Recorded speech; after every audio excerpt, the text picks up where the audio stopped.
phoenix shed a single tear in sadness. It fell on my shoe and burned a big hole in it. I didn't get angry. Instead, I felt this strange sense of joy because capturing a legendary creature would make the king proud. In that moment, the phoenix slowly started losing its glow. Its life seemed to be slipping away. I couldn't stand it, so I unlocked the chains. The phoenix looked at me gratefully, then lit up again and soared high into the sky, thanking me for my kindness. It left behind a fiery feather, one that would help me many times in the future. Later, I returned to the palace. Because I failed to bring the creature back, the king wanted to execute me. I took out the flame red feather to prove myself, but the feather had already lost its shine. Everyone mocked me like I was an idiot. The king thought I was making fun of him, so he ordered the guards to take me to be executed. Right at that desperate moment, the feather suddenly glowed gold. The sky lit up again. The fire phoenix had come to save me. In front of everyone's stunned eyes, it stood tall on the tower. Everyone believed I had tamed this sacred creature. They called me a hero. Even if the king didn't want to, he still had to dress me in royal robes. But deep down, he was filled with hatred. Soon after, the king gave me an impossible task. He ordered me to find the princess of the heavens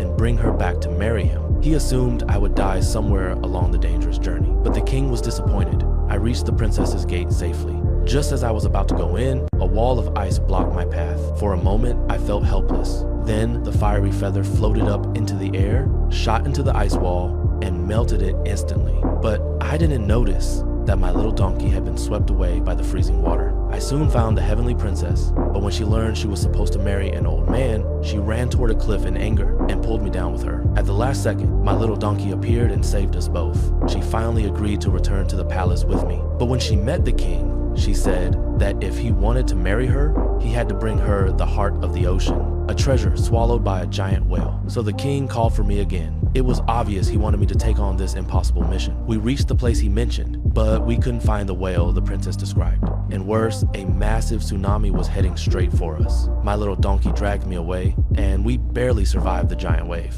Then we realized the island in front of us was actually the whale we'd been searching for. It had been trapped there by humans. When it saw me, it shed tears of despair. I wanted to help, but the massive chains were too strong. Then suddenly, I sneezed and an idea hit me. I rode my little donkey straight into the whale's nostril. Inside was an unbelievable sight. I had the donkey touch the inside of the whale's nose. The whale felt ticklish and let out a huge sneeze, breaking free from the chains. Countless fishing boats it had swallowed came pouring out of its mouth. The reason it had been imprisoned there, but then I realized I had forgotten something important.